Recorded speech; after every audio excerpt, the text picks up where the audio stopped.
Well, good morning and many thanks for allowing me to be part of your Sunday morning this morning. We're a long way from home and the structure behind me goes away far back in time as well.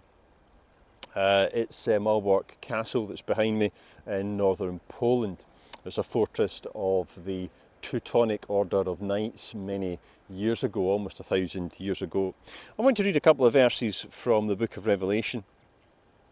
Chapter 6 and verse 15 says, "Then the kings of the earth and the great ones and the generals and the rich and the powerful and everyone, slave and free, hid themselves in the caves and among the rocks of the mountains, calling to the mountains and rocks, fall on us and hide us from the face of him who is seated on the throne and from the wrath of the Lamb, for the great day of their wrath has come, and who can stand?"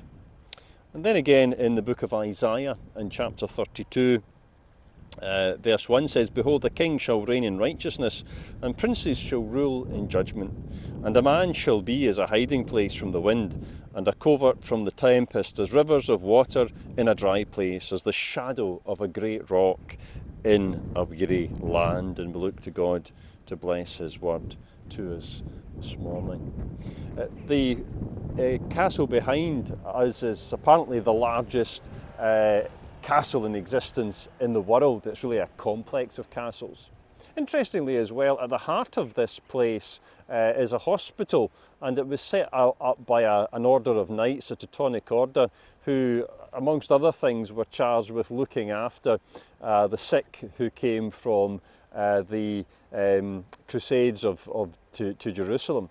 But round about the whole structure of the hospital is an extensive fortress. It's maybe, I suppose, on the surface it looks a bit over the top, but certainly if you go in it with the walls and multiple moats, it's quite a place. And apparently it was never ever taken, it was never defeated nor destroyed. Of course, it was built for a good reason.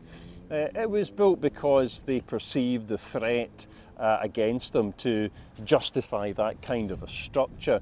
And I suppose that's true in many aspects of our life. We tend to react proportionate to the threat that we face. We've seen that, haven't we, over the last couple of years with pretty drastic measures being imposed because of the threat of COVID. Well, in Revelation chapter 6, men have a very extreme reaction to what is happening. They're hiding. They're hiding under the rocks and hiding in the mountains from the wrath of the Lamb. Humanity in the book of Revelation is seeing another side to the meek and lowly Jesus that we're maybe more familiar with in the Gospels. They're seeing another side to the one that said, "Suffer the little children to come unto me." They see another side to the one that instructed Peter to put up his sword and not to use the sword.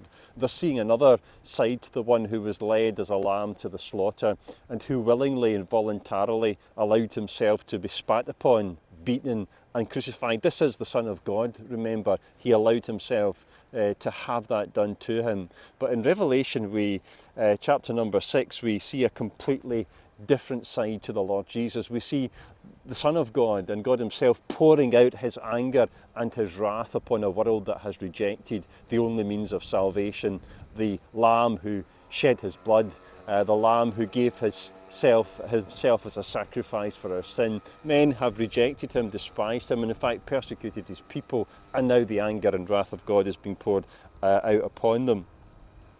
The response seems to be reasonable. The rivers have been turned to blood, the stars have fallen from the sky, the seas have been poisoned, there's massive earthquake activity, disease, famine and war. And so the response seems to be reasonable to this vast and amazing wrath and anger of God that's been poured out. One of the great tragedies though in Revelation 6 is that they're a bit late. You see, if you were to go back to the book of Isaiah in chapter number 32, God has provided a rock to protect them and us. Perhaps it's only really in the light of the events of Revelation that we can understand Isaiah 32. But Isaiah 32 is speaking about the Lord Jesus. if you read the chapter, you'll see that speaks about the Lord Jesus Christ as being a hiding place from extremity, from the tempest, the wind, as being a great rock in a weary land.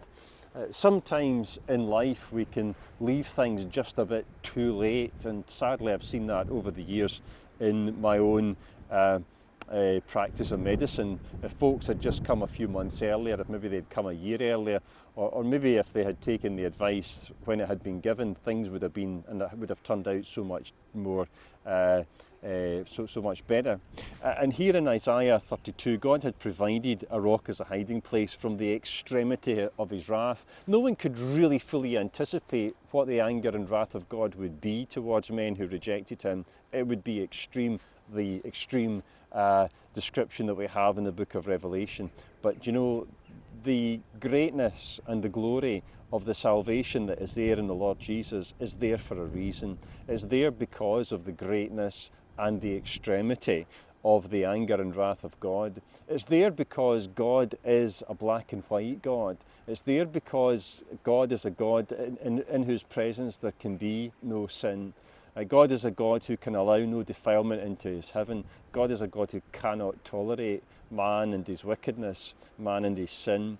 And so God has given an extreme salvation. He's given a salvation that involves the taking of his Son, the crucifying of his Son, the rejection of his Son, the whipping and beating of his Son, the suffering of his Son for sin. God gave his Son in such an extreme way because the reality of his judgment is also so extreme.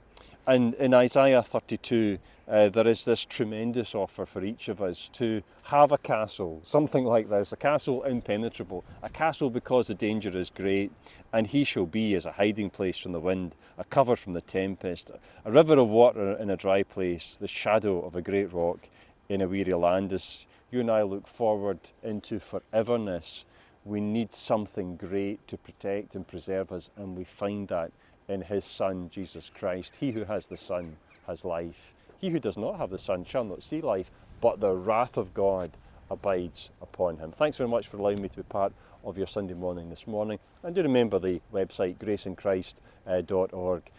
You'll find more Bible teaching messages, and in fact we're working our way through the book of Revelation on that site. Thanks very much for being with me this morning.